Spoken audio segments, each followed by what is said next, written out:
So my name's Donovan, and I literally help martial arts school owners grow their schools using Facebook ads.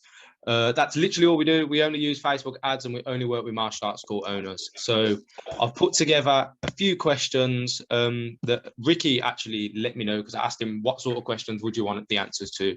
He's gave me a few questions so I can just go through them with you guys and hopefully answer any questions that you guys have.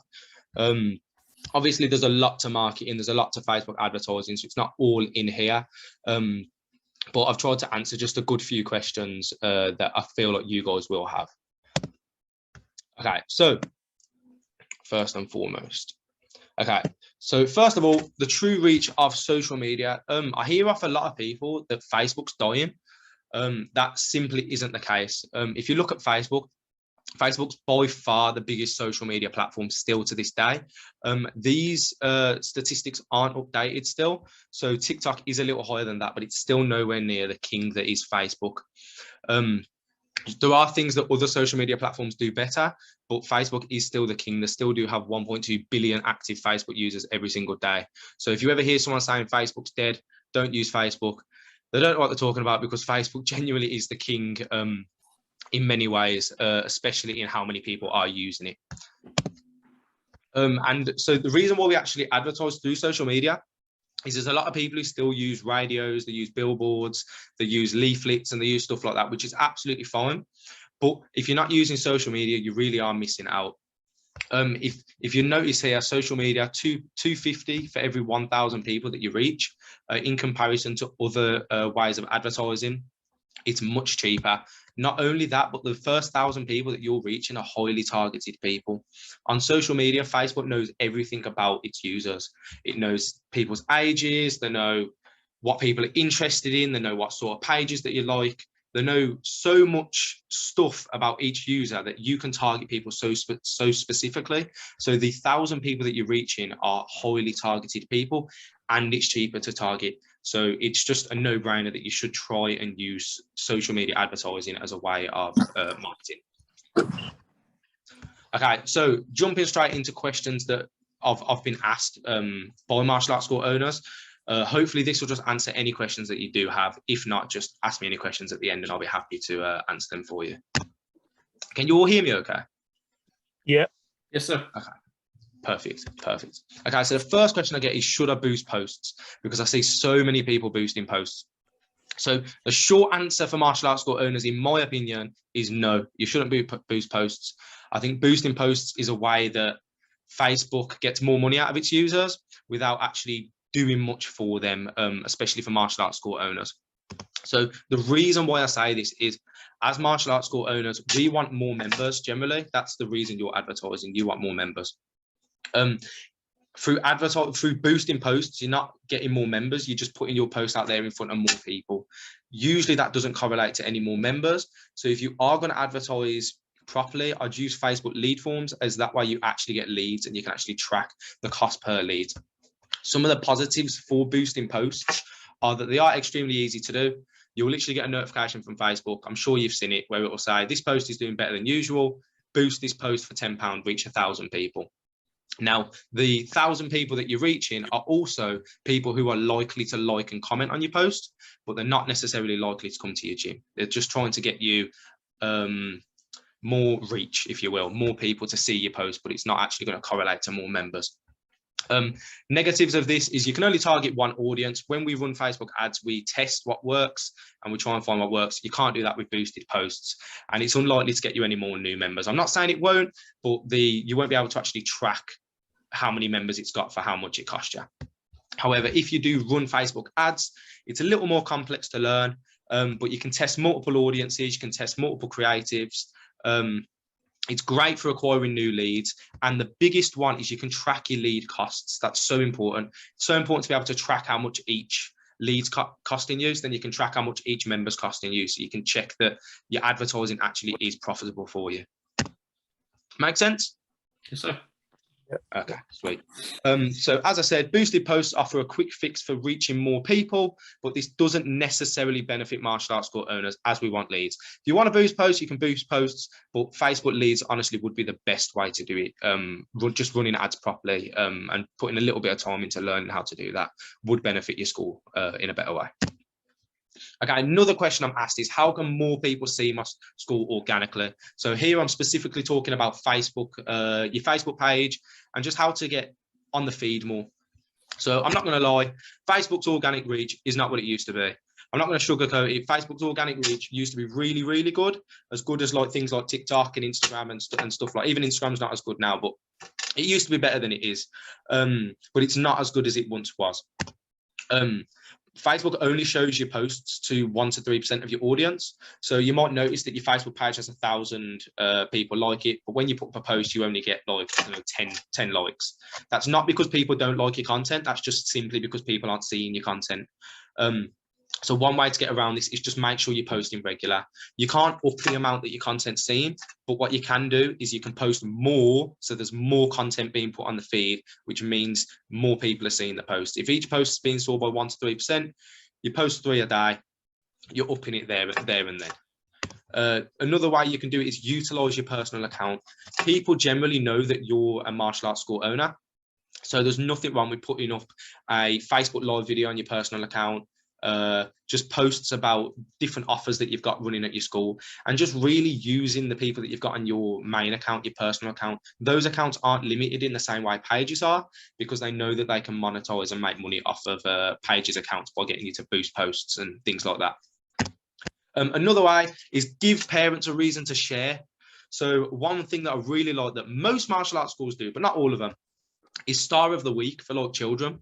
If you put up a star of the week post and tag their parents are more than likely going to share that post.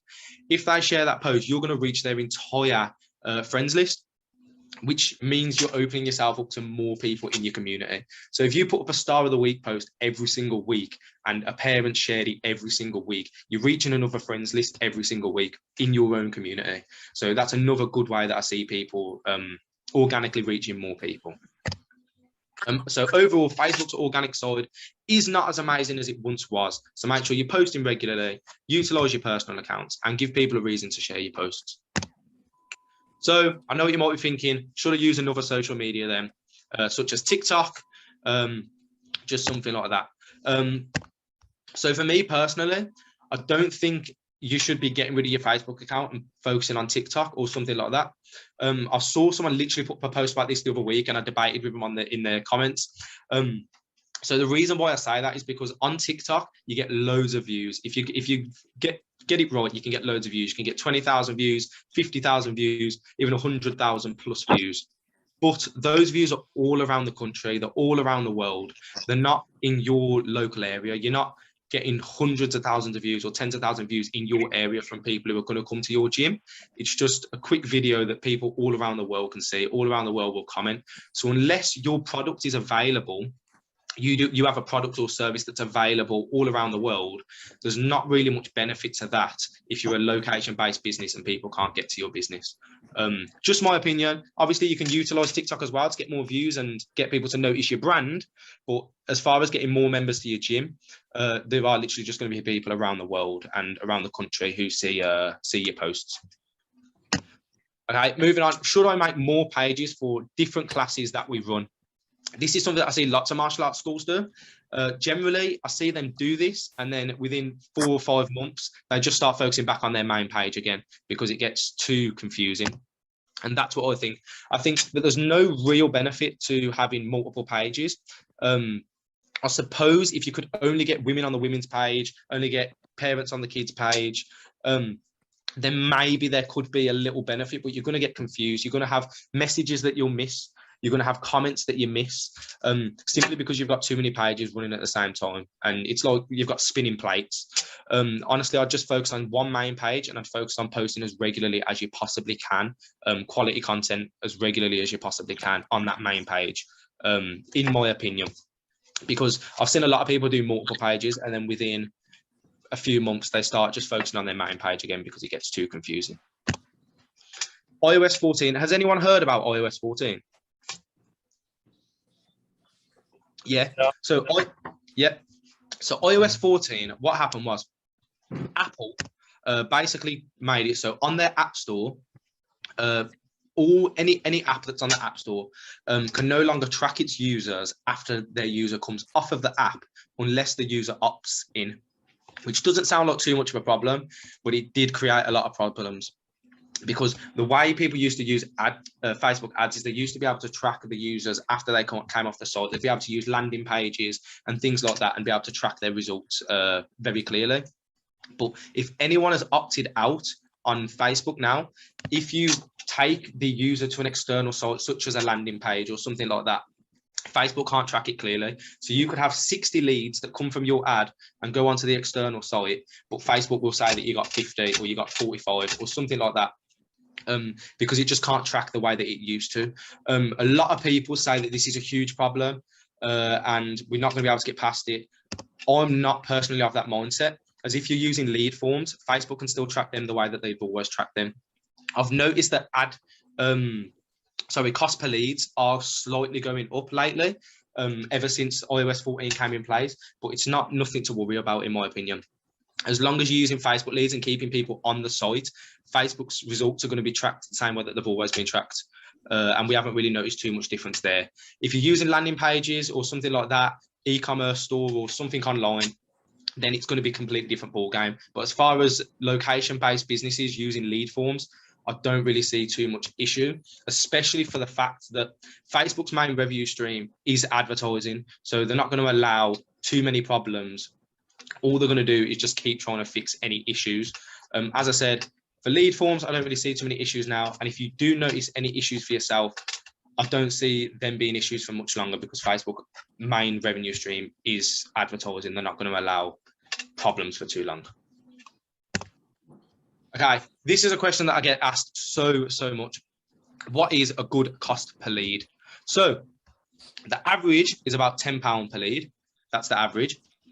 And then you'll see marketers showcase results like this. They'll say, look, we've got £3.40 per lead, we've got £2.60 per lead, we've got £5 per lead. And they'll really make it look like that's the norm, but it isn't the norm. Your cost per lead is different in different areas. If you are in a small town and you haven't got many people in that town and you've got a couple of martial arts schools, your cost per lead is going to be significantly higher than someone who's in a city with not many martial arts schools around them. And that's what we've noticed from running ads. This is actually taken from multiple ad accounts. We've got £18.11 per lead, £21.82 per lead. That looks shocking because you're so used to seeing people say, we got £1 per lead, we got £2 per lead, we got £3 per lead. But really your cost per lead is so different depending on the variables in your city, in your town. So if you ever see that your cost per lead is going above £10, that doesn't mean that you're doing a bad job. Like you've probably been led to believe. It doesn't mean you're doing a bad job. As long as that the cost per lead makes sense to your business. So if you're getting leads for £15 per lead and 1 out of every 4 are turning into members, and your lifetime value of a customer is like £500, then you're obviously profiting from that. So you don't need to stress that your cost per lead isn't as low as Jim on the other side of the country who's getting £5 cost per lead, because the cost per lead makes sense to you. And that's the biggest problem I see from people who run their own ads, that they think they're doing a terrible job when they're not doing a terrible job, because the cost per lead that they're getting does make sense to their business. And yeah, as I said, a martial arts school near other schools in a small town is going to have a higher CPL than martial arts schools on its own in a populated city. It's just that simple. This is what other marketers aren't going to show you. This is what other people aren't going to show you. They're going to act like that is the norm, but it's honestly not. Cost per leads can be all over the place. It's just about it making sense to your business rather than paying attention to what everyone else is doing. Yeah, so just make sure it works for you, and that's everything. Has anyone got any questions, any thoughts? I really love your honesty on talking about the cost per lead, and how that makes sense to me now, because I've previously, like you said, I've seen these people flash up on all this and all these extreme low numbers that people are getting a cost per leads. I'm thinking, I'm nowhere like that. But yeah, that makes complete sense, that.